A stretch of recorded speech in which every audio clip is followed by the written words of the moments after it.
Congress manifesto. Congress के घोषणा पत्र से ऑप्स गायब। मणिपुर सरकार को लेकर मैनिफेस्टो में क्या है पार्टी का रुख? पिछले कुछ सालों से ओल्ड पेंशन स्कीम ओपीएस को बड़ा चुनावी मुद्दा बनाती रही कांग्रेस ने लोकसभा चुनाव के घोषणा पत्र में इसे शामिल नहीं किया है। हालांकि कांग्रेस की तरफ से कहा गया कि पार्टी ने ओपीएस के मुद्दे को घोषणा पत्र में इसलिए शामिल नहीं किया है क्योंकि केंद्र की तरफ से national B pension system NPS पर विचार के लिए कमेटी का गठन किया गया है। कांग्रेस पार्टी ने घोषणा पत्र जारी किया है जिसमें कुछ चीजें ऐसी भी हैं जिसे कानूनविद और न्यायविद सही नहीं मानते।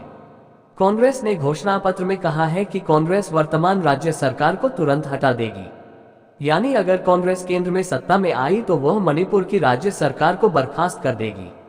संविधान विशेषज्ञों का कहना है कि चुनाव घोषणा पत्र में राज्य सरकार को हटाने की बात नहीं की जा सकती। ऐसा कहना कानूनी और संवैधानिक लिहाज से सही नहीं है। राज्य सरकार को तुरंत हटाने की बात पूर्व न्यायाधीश क्या बोले? कांग्रेस घोषणा पत्र में राज्य सरकार को तुरंत हटाने की बात पर इलाहाबाद हाई कोर्ट के सेवानिवृत्त न्यायाधीश एसआर सिंह कहते हैं कि किसी राज्य की सरकार बर्खास्त करने और वहां राष्ट्रपति शासन लगाने का प्राविधान संविधान के अनुच्छेद 356 में दिया गया है। अनुच्छेद 356 लागू करने की कुछ शर्तें होती हैं, परिस्थितियां होती हैं। ऐसा तब होता है जब राष्ट्रपति राज्यपाल की भेजी गई रिपोर्ट या किसी और तरह से इस बात पर संतुष्ट हो कि राज्य में संवैधानिक तंत्र फेल हो गया है, वहां संविधान के मुताबिक सरकार नहीं चल रही है। लेकिन कोई राजनीतिक दल पहले से घोषणा पत्र में ऐसी बात कैसे कह सकता है? सुप्रीम कोर्ट के वकील डीके गर्ग भी सिंह से सहमति जताते हुए कहते हैं कि घोषणा पत्र में ऐसी घोषणा नहीं की जा सकती।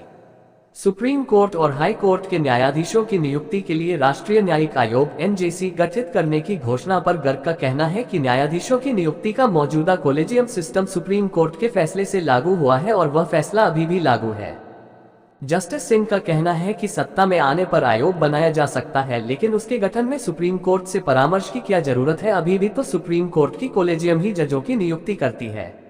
उसमें सरकार का कोई दखल नहीं होता सिवाय नियुक्ति आदेश जारी करने के। वह कहते हैं कि एनजेसी का गठन करना है तो कोर्ट का पूर्व फैसला है, उसे देखें और उसमें जो खामी है उसे दूर कर गठन करें। ओपीएस कांग्रेस के घोषणा पत्र से गायब। पिछले कुछ सालों से ओल्ड पेंशन स्कीम ओपीएस को बड़ा चुनावी मुद्दा बनाती रही कांग्रेस ने लोकसभा चुनाव के घोषणा पत्र में इसे शामिल नहीं किया है।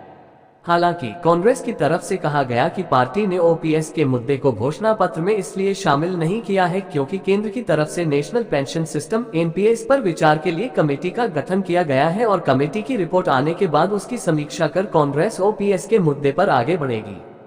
पिछले साल हिमाचल प्रदेश, राजस्थान, छत्तीसगढ़ व मध्य प्रदेश के चुनाव में कांग्रेस ने ओपीएस के मुद्दे को जोर शोर से उठाया था। हालांकि हिमाचल को छोड़कर तीनों ही राज्यों में कांग्रेस चुनाव हार गई।